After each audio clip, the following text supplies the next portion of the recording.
O Renan Filho dá uma verdadeira aula mostrando como será fácil e barato tirar a carteira de habilitação com essa nova medida do governo Lula, e mostra também como essa proposta irá acabar com a máfia das autoescolas. Espia. Ministro, alguns especialistas dizem que essas propostas de fato vão facilitar o acesso à carteira nacional de habilitação, mas que se não houver uma fiscalização muito rigorosa, isso pode ter um impacto muito negativo no trânsito, pode piorar, o trânsito pode se tornar ainda mais violento. Então eu queria perguntar para o senhor, tem alguma ideia de aumentar a fiscalização e também se tem algum respaldo científico a essa proposta? Se tem algum dado estatístico, enfim, alguma pesquisa que mostra que esse caminho que vocês estão propondo vai tornar o trânsito também mais seguro? Olha, Bausa, a chance de piorar o trânsito é zero, porque as pessoas já dirigem sem carteira. O que a gente vai propor é a formalização das pessoas que, por impedimento burocrático ou do alto custo, estão sendo obrigadas a dirigir sem carteira. Isso não é uma avaliação minha, é um dado. Quando a gente observa uma motocicleta ao ser comprada, ela é incluída no CPF. Quando você checa se esse CPF que comprou a motocicleta tem CNH, é um dado passível de cruzamento científico e fidedigno, 54% dos CPFs que possuem uma moto não tem CNH. Nos estados mais pobres, isso chega a 70%.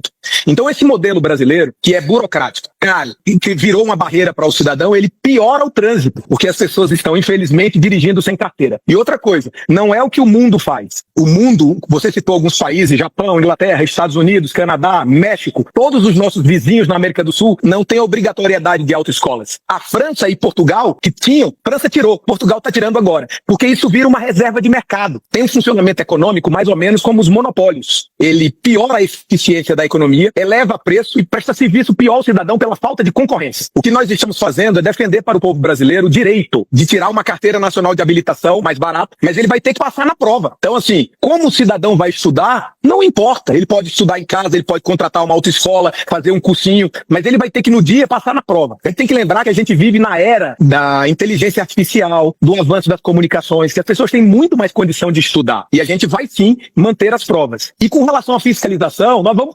ampliar a fiscalização. Só que o grande problema é que a própria formalização, ela já trará um grande avanço ao trânsito. Porque o cidadão que dirige sem habilitação, ele sequer tem o que perder. As punições no trânsito são quais? Pontos na carteira. Por que você vai dar ponto na carteira de quem não tem? Então esse tipo de coisa precisa ser feito um debate franco. O Brasil precisa acabar com a reserva de mercado, dialogar com a necessidade das pessoas. Outra coisa, a falta de carteira de habilitação impede o cidadão de trabalhar. Você sabe qual é a média para tirar uma carteira de habilitação no Brasil? Para homens, 28 anos. Para mulheres, onde a exclusão é muito maior por conta do machismo estrutural, 33 anos. É por isso que algumas profissões que precisam de anos de experiência, como por exemplo caminhoneiro, como por exemplo motorista de ônibus, estão virando profissões que parecem que todo mundo é mais velho. Dificilmente você vê pessoas jovens nessas áreas. Não é porque remuneram mal, porque um caminhoneiro ganha acima da média de outras profissões no Brasil. Uma profissão super importante. Mas quem tira a carteira aos 30 anos tem dificuldade de seguir na carreira para pilotar um caminhão. Então isso exclui do mercado de trabalho, viesa a vida das pessoas, destrói sonhos. E o que o governo está fazendo é garantir acesso, é garantir inclusão, é garantir que as pessoas tenham o direito de ter a sua carteira nacional de habilitação e abrir horizonte na sua própria vida. A pessoa foi lá, completou 18 anos de idade, pode tirar a sua carteira de habilitação. Antes ela ia para a autoescola, tinha que fazer as aulas, tal, na autoescola. Agora ela pode, por exemplo, fazer aulas com o pai dela, se a fiscalização para, ela está dirigindo com o pai do lado, isso pode acontecer, isso está liberado, ela vai falar, não, meu pai está me ensinando, isso vai ser uma infração para o pai? Como essa pessoa vai aprender sem ser na autoescola, de modo que não se cometa uma infração na rua, né, para quem está ensinando. E aí, depois que ela aprendeu, vamos supor, aí o senhor me responde essa pergunta, tal, aprendeu. Aí ela vai direto no Detran e faz a prova prática no Detran, é isso? Não, Júlia, o caminho é bem simples. Hoje, a pessoa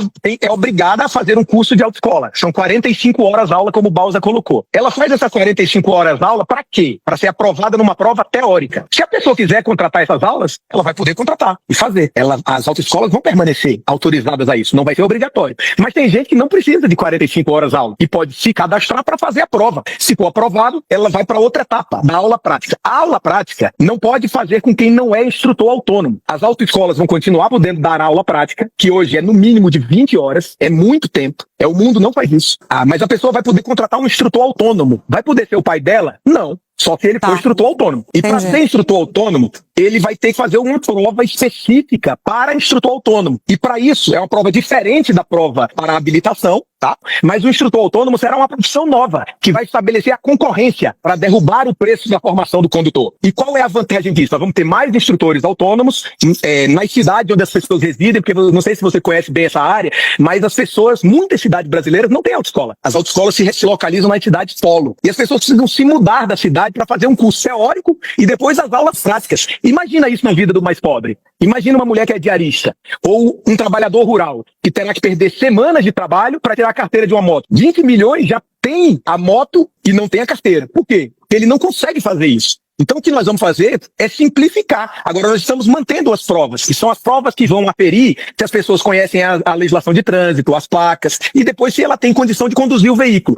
E nós vamos mudar várias outras coisas, que o Baldo simplificou ali, mas, por exemplo, hoje no Brasil, para o cidadão abrir uma autoescola, só pode se comprar 6 carros. Que é para reduzir a concorrência na autoescola, aumentar o investimento inicial. Além disso, o governo, historicamente, se propôs a dizer quantos funcionários tem que ter a empresa na parte administrativa. O que isso tem a ver com o governo? Quem tem que resolver isso é a própria empresa. Isso é uma questão de competição. Mas quando você bota um monte de gente, isso atrapalha a formação. Outra coisa, você só pode ser formado em carro passando marcha, aquele carro que não é hidramático. Hoje, mais de 85% dos carros vendidos são hidramáticos. Quem tem que escolher isso é o cidadão. Por que você não forma no hidramático? Porque é intuitivo. É como se fosse mais simples formar e fica mais fácil para as pessoas. E no ambiente da obrigatoriedade, tem que passar a ideia que é difícil, que é complexo, que é para poder cobrar caro. Com isso, Júlia, a carteira de habilitação brasileira é uma das mais caras do mundo. É mais caro do que na Argentina, do que no Chile, do que no Equador. É mais caro do que no México. Isso está errado. E a gente precisa enfrentar com franqueza e com honestidade intelectual. Esse debate tem que ser tratado dessa maneira para a gente compreender o problema e apresentar a solução para o país.